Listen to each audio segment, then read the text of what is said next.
ఇలా Congress first list release 9 నుంచి 11 సీట్లకు అభ్యర్థులను ప్రకటించే chance. Party chief Mallikarjuna Kharge నేతృత్వంలో కాంగ్రెస్ సెంట్రల్ ఎలక్షన్ కమిటీ భేటీ. తెలంగాణ నుంచి హాజరైన CM Revanth, deputy CM Bhatti, మంత్రి ఉత్తమ్.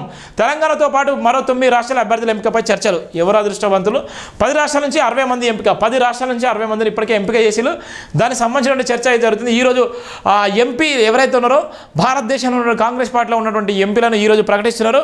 మొదటి లిస్టు కూడా అధికారికంగా ప్రకటించేటువంటి అవకాశం అవుతుంది. దానికి సంబంధించి తెలంగాణ రాష్ట్రం నుంచి రాష్ట్ర ముఖ్యమంత్రి రేవంత్ రెడ్డి, భట్టి అలానే ఉత్తమ్ కుమార్ రెడ్డి కూడా ఆ సంబంధించిన రిలీజ్లో కూడా పాల్గొనే నేపథ్యం కూడా ఉందని. రానున్న లోక్సభ ఎన్నికల బరిలో నిలిచే అభ్యర్థులకు సంబంధించిన మొదటి జాబితాపై కాంగ్రెస్ హైకమాండ్ కసరత్తు చేసింది.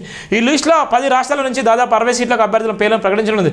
గురువారం ఢిల్లీలోనే Akbar road AIC party head ఆఫీస్లో పార్టీ చీఫ్ మల్లికార్జున ఖర్గే నేతృత్వంలో కాంగ్రెస్ కేంద్ర ఎన్నికల కమిటీ సిఈసి సమావేశం నిర్వహించారు. పార్టీ అగ్రనేత Sonia Gandhi, party general secretary సంస్థాగత కేసీ వేణుగోపాల్, ముఖ్య నేతలు జయరాం రమేష్, మంత్రి ఉత్తమ్ కుమార్ రెడ్డి, ఆదిర్ రంజన్ చౌదరి, అంబికా సోని, ముకుల్ వాస్నిక్, టీఎంసీ సింగ్ డియో సహా సిఈసి సభ్యులు పాల్గొంటారు. ఈ మాజీ అధ్యక్షుడు రాహుల్ గాంధీ వర్చువల్గా హాజరయ్యారు.